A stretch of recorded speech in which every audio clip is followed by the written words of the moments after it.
Assalamualaikum warahmatullahi wabarakatuh. Balik lagi bersama saya Akbar CK. Teman-teman, di video kali ini kita akan mendengarkan pengamat politik sekaligus dosen UI, Boni Hargen, mengungkap apa sebetulnya tujuan dari gerombolan-gerombolan yang terus-terusan serang Pak Jokowi dan juga Wapres Gibran Raka Buming Raka langsung di depan awak media ya, pada saat Boni Hargen ditanyai oleh wartawan. Di video selanjutnya kita juga ada Roy Suryo.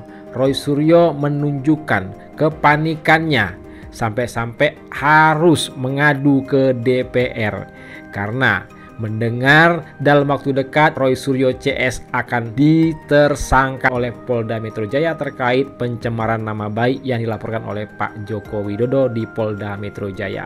Nah, sebelum kita ke videonya jangan lupa like, subscribe, dan share. Tanpa berlama lagi, langsung aja kita saksikan videonya berikut ini. Ini kan sudah pensiun lah ya, tetapi terus disudutkan. Sebetulnya ada kepentingan besar di balik semua ini. Yang kita lihat di permukaan itu kan ada orang bergerombol menuntut soal kepastian ijazah.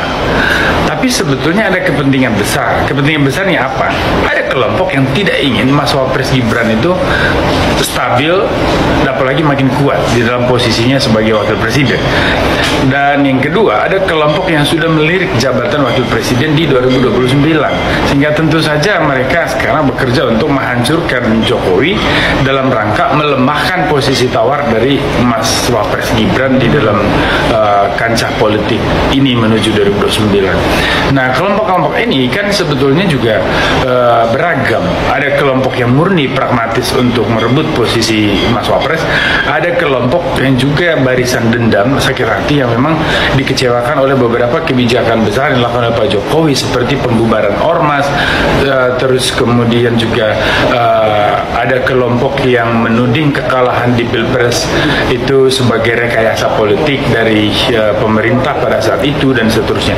Jadi kelompok barisan-barisan sakit hati ini kemudian mengkristal menjadi satu gugus politik baru dan mereka terus secara konsisten menekan Pak Jokowi, menyudutkan keluarga Pak Jokowi karena sasarannya adalah bagaimana menghancurkan citra Pak Jokowi dan legasi politiknya supaya masa depan politik dari anak-anak Pak Jokowi itu juga ikut terganggu. Kan itu aja.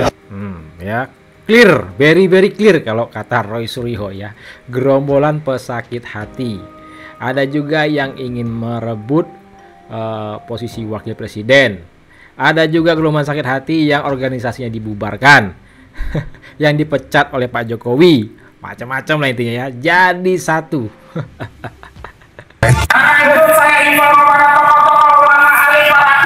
Walah, ini lagi nih.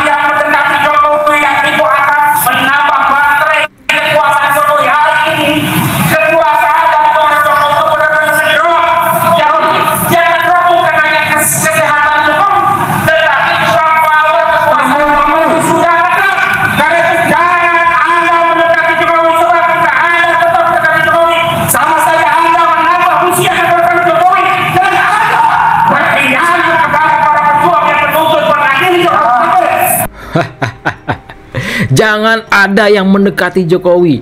Kalau ada yang mendekati Jokowi itu pengkhianat katanya. Dia juga bilang kekuatan Pak Jokowi udah mulai ngedrop. Itu kata dia, kata si Tompel ini. Dia bicara tadi soal siapa yang mendekati Pak Jokowi berarti pengkhianat. Berarti Abu Bakar Ba'asyir itu dibilang pengkhianat sama dia. Karena kan beberapa hari lalu Abu Bakar Ba'asyir itu bersilaturahmi ke rumah Pak Jokowi. Satu lagi nih, Anies Baswedan dituduhnya pengkhianat juga. Karena apa? Di ulang tahunnya Ibu Iriana ya, Anies Baswedan ini mengirim bunga guys. Mengirim bunga ke kediaman Pak Joko Widodo. Waduh, pel sangat di luar akal sehat. Jadi kami tidak perlu menanggapi itu, kami tidak perlu melayani itu, senyumin saja ya, atau bahkan ketawakan saja para termul itu yang akan melakukan aksi porno aksi dan pornografi yang melanggar Undang-Undang Nomor 44 tahun 2008. Itu jawaban kami. Dalam gelar itu UGM tidak hadir. Kemudian kami sempat minta gelar perkara urang. Disetujui. Katanya senyumin aja, ini ngadu ke DPR. Itu tadi tidak jelas juga, bahkan hanya naratif saja gelar perkara urang. Nah, yang kami mohonkan supaya singkat Bapak-bapak, ya, peristiwa di Polda Metro Jaya jalan terus. Bahkan konon kabarnya disebut dan diancam-ancam minggu ini ada peningkatan kasus karena sudah naik sidik, kami akan menjadi tersangka. Naik sidik, kami akan menjadi tersangka. Katanya senyumin aja. Ini ngadu ke DPR. Takut jadi tersangka. Alah. Meledak. Kepada seorang Jokowi. Oh, ini lagi nih. Jokowi Dodo. Saya yakin Anda masih kenal dengan nama saya. Oh, kenal lah. Saya sangat yakin. Kena kasus kok. Saya yakin bahwa Anda masih kenal dengan nama saya. Jokowi adalah seorang penjahat. Jokowi adalah seorang penipu, pembohong, perampok, koruptor yang ulung. Ini diakui oleh dunia. Ini bejati. Indonesia malu hari ini dengan punya pemimpin mantan pemimpin seorang Jokowi. Itu kata kau. Termasuk saya. Termasuk saya. Siapa kau sebetulnya? Nama Ruslan Buton kembali mencuat ke publik. Bukan karena prestasi, tapi karena jejak kelam yang pernah menodai seragam loreng. Dialah mantan perwira TNI Angkatan Darat yang dipecat dengan tidak hormat. Bukan tanpa alasan. Ia terjerat kasus pembunuhan seorang petani miskin di Maluku Utara bernama Lagode. Bayangkan, hanya karena mencuri singkong parut untuk bertahan hidup, Lagode ditangkap. Bukan mendapat keadilan, ia malah mengalami nasib tragis. Ia tewas, diduga karena dianiaya di pos Satgas TNI, tempat Ruslan menjadi komandan. Fakta mencengangkan, Ruslan Buton bersama belasan anak buahnya didakwa bersalah. Ia dihukum penjara dan dipecat secara tidak hormat dari TNI AD. Gelar dan pangkatnya lenyap, tersisa aib besar dalam sejarah karirnya. Kini, sosok yang pernah terseret kasus kematian petani miskin itu kembali membuat gaduh dengan seruan kontroversialnya. Tapi publik masih mengingat jelas jejak kelam yang ditinggalkannya.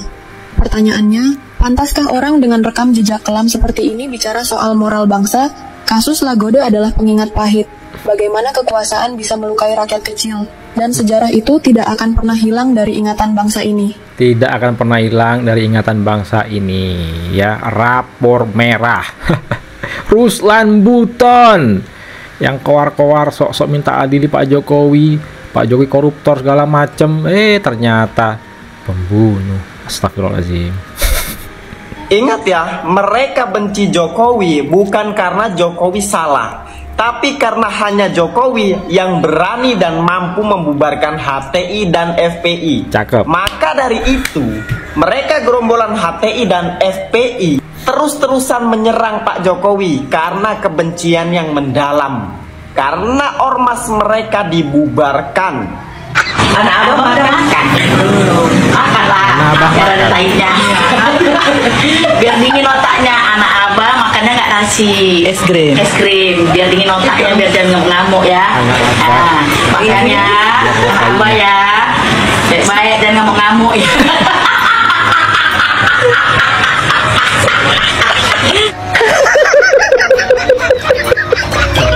Anak abang yang suka teriak-teriak demo itu ya.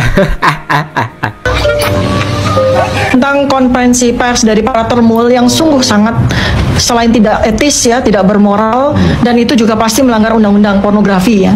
Dan saya sedih sebagai kaum perempuan ya, saya sebagai wanita tuh saya sedih. Mengapa Anda itu merendahkan wanita ya? Mengapa Anda menggunakan para perempuan yang mungkin mereka tidak tahu etika, mungkin mereka tidak tahu hukum, mungkin mereka tidak tahu bagaimana cara mereka menjaga kemuliaan diri mereka. Masa Anda membiarkan ada seorang perempuan yang mengatakan akan melakukan demo besar-besaran 500 perempuan dengan membuka bra dan CD-nya? Itu perbuatan yang sangat hina bagi seorang perempuan. Jangan sekali-sekali melakukan hal itu. Ditangkap. Satu, selain Anda melanggar undang-undang, Anda bakal ditangkap dengan hukuman bertahun-tahun. Anda juga merendahkan kemuliaan kaum wanita. Dendanya 5 miliar. 5 miliar. Hati-hati Anda, para jangan pernah Anda itu bisa direndahkan sedemikian oleh para pemul. Jadi yang sudah merendahkan Anda itu sudah ternak, Anda sendiri direndahkan. Jadi Anda 2 kali direndahkan. Jangan pernah lagi para perempuan di seluruh Indonesia jangan pernah lagi melakukan perbuatan sehina dan serendah itu. Ya, jadi kita sekarang ini melakukan penelitian dan kemudian sudah membongkar ya secara scientific base ya itu terhadap ijazah Joko Widodo sama sekali tidak ada kaitannya dengan menghina-hina dan merendah-rendahkan. Tapi apa yang Anda lakukan, para termul lakukan, itu Anda merendahkan. Jadi ingat baik-baik, kalau Anda merendahkan perempuan perempuan, Anda merendahkan ibu Anda sendiri, Anda merendahkan saudara-saudara perempuan Anda sendiri. Jangan pernah lakukan itu.